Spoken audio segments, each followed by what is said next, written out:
Hello everyone, welcome back to the channel where I break down important legal concepts in both English and Marathi. So let's jump straight into new legal concepts.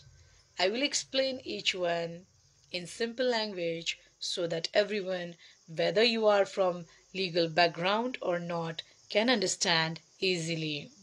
Today we will cover some terms like wakalatnama, plaint, appeal, judgment, trial and decree. नमस्कार मित्रांनो, स्वागत आहे तुमचं माझ्या चॅनलमध्ये. आज आपण काही कायदेशीर शब्द जाणून घेणार आहोत, जसे वकालतनामा म्हणजे वकीलपत्र, प्लेंट म्हणजे दावा, अपील म्हणजे विनंती, ट्रायल म्हणजे चाचणी, जजमेंट म्हणजे निर्णय आणि डिक्री म्हणजे फैसलापत्र. सुरू करूयात. Let's start.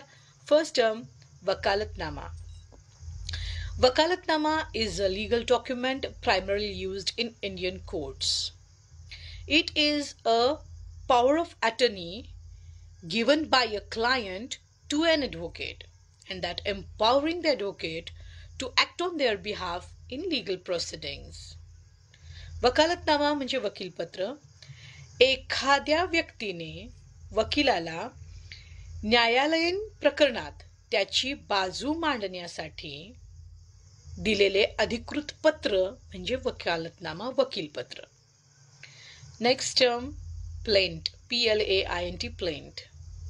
Plaint is a written statement in which someone makes a formal complaint in a civil court.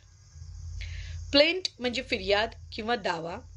एखाद्या व्यक्तीने दिवाणी न्यायालयात केलेली लेखी तक्रार म्हणजे प्लेंट, फिर्याद, दावा. प्लेंट या शब्दावरून प्लॅन्टिफ हा शब्द आहे.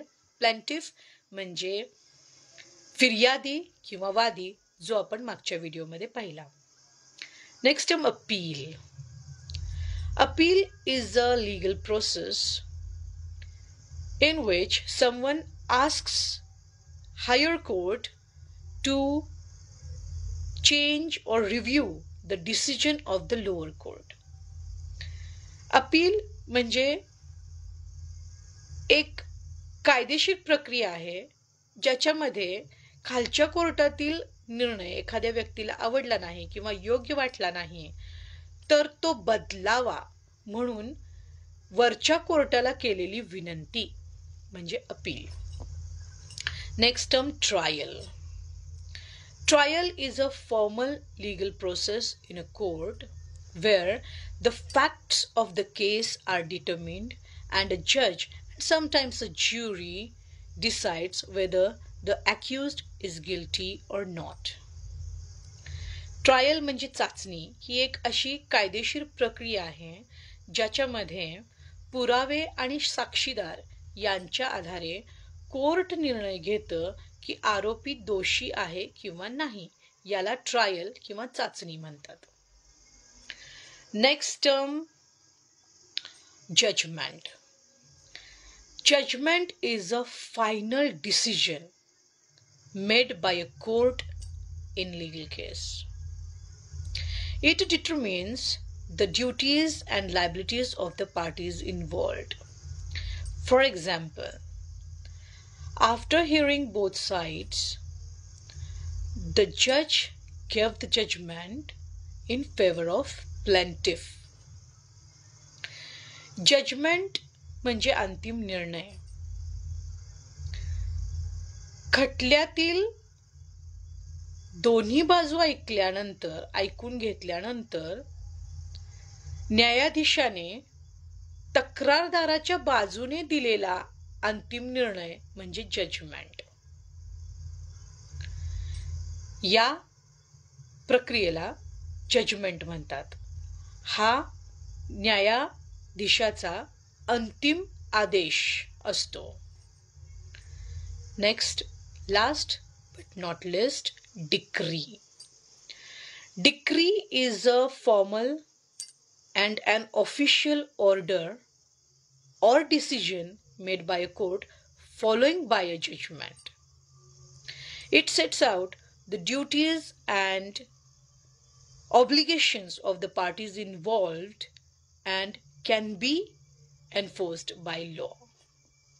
For example, after judgment, the court passed a decree directing the defendant to pay the compensation. Decree म्हणजे खटल्यातील औपचारिक आणि अधिकृत आदेश ज्याद्वारे खटल्यातील पक्षकारांचे हक्क आणि जबाबदाऱ्या यांची स्पष्टता येते. पक्षकारांचे हक्क आणि जबाबदाऱ्या. तर याचं उदाहरण असं सांगता येईल की निर्णयानंतर कोर्टाने आरोपीला नुकसान भरपाई देण्याचे फैसलापत्र जारी केले. म्हणजे डिक्री म्हणजे फैसलापत्र किंवा हुकुमनामा. जे अंतिम निर्णय झाल्यानंतर एक फैसलापत्र जारी केलं जातं त्याला डिक्री असे म्हणतात. Hope you learned something new from this.